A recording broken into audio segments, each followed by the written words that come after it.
Smart Ideas avec BNP Paribas. Découvrez des entreprises à impact positif.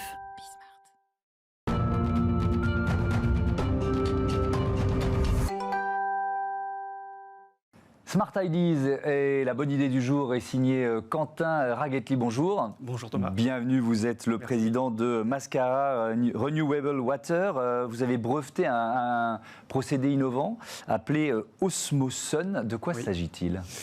Alors, pour décrire le procédé et comprendre un peu notre innovation, je pense qu'il faut prendre un peu de hauteur, et même beaucoup de hauteur. On va se mettre on regarde le contexte actuel sur la situation de l'eau.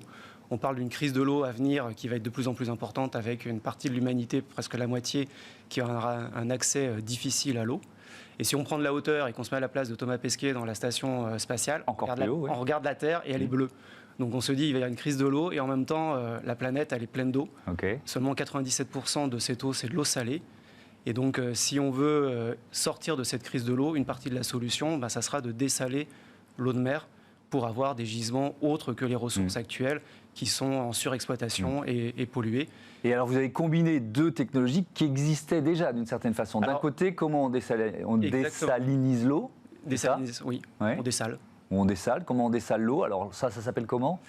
Alors, dessaler de l'eau, il y a deux procédés. Et le procédé qui est le plus utilisé, c'est un procédé avec des membranes où on pousse l'eau salée à travers la membrane à forte pression.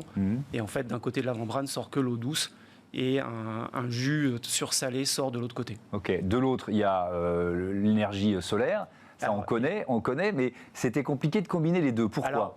Pourquoi c'est compliqué ? Parce que vous avez un procédé de traitement d'eau. Comme tout procédé de traitement d'eau, vous avez besoin d'un fonctionnement le plus continu et le plus stable possible. Et de l'autre côté, vous avez une production d'énergie par énergie solaire qui est très fluctuante. Alors vous avez le jour et la nuit, ça évidemment, mais en même temps, dès que vous avez un passage nuageux ou une luminosité un peu moindre, la production électrique diminue.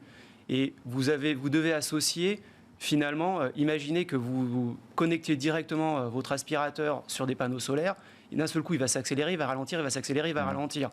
Vous imaginez bien qu'au bout de quelques jours, votre aspirateur, non seulement c'est pas très pratique, mais en même temps, il va pas tenir très longtemps à subir ces régimes. Son moteur va souffrir. Exactement. Donc du coup, il a fallu trouver une façon de se dire comment je vais pouvoir gérer cette intermittence avec un procédé qui a besoin de stabilité, avec l'idée de se dire je vais pas recourir à des batteries parce que notre projet c'est quand même de s'adresser à des zones isolées, complètement décentralisées et d'apporter une solution qui soit le plus clé en main sans prérequis, c'est-à-dire on fournit l'électricité et on fournit l'eau.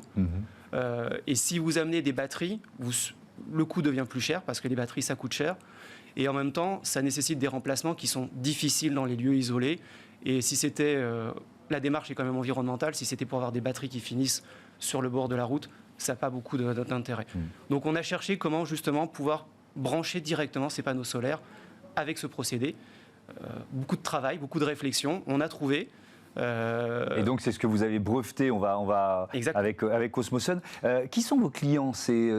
Alors on a bien compris que c'était plutôt des pays ensoleillés, des pays pauvres. Qui sont vos clients aujourd'hui ? Alors nos clients sont très divers en fait. On a effectivement tout le secteur public, avec soit des communautés, des villages isolés. Alors, c'est pas que quand on parle d'eau de salée, on parle de l'eau de mer, évidemment, mais il y a beaucoup d'endroits dans les terres où, en fait, quand vous faites un puits pour aller chercher de l'eau, l'eau est dite saumâtre, salée, moins salée que de l'eau de mer, mais il y a du sel.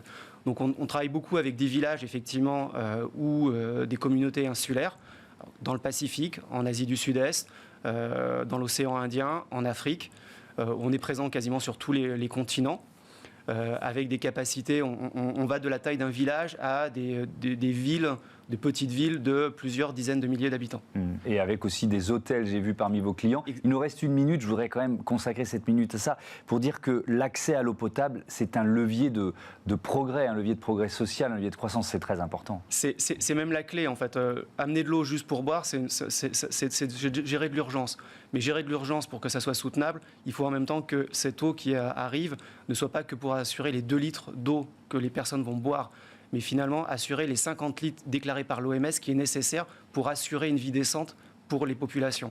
Et ces 50 litres, c'est pour de l'agricole, c'est pour de l'élevage, et effectivement, tous les projets doivent s'inscrire dans un développement où il y a un développement de la vie locale à travers cette solution Par exemple, on a fait un très beau projet en Indonésie, ce qui a permis d'améliorer la qualité de vie des pêcheurs, puisque l'eau produite permettait d'avoir de la glace et donc d'avoir accès de conserver le poisson sur plus longtemps et d'avoir accès à des marchés mieux rémunérés pour eux. Merci beaucoup. Voilà. Merci Quentin Raguetti.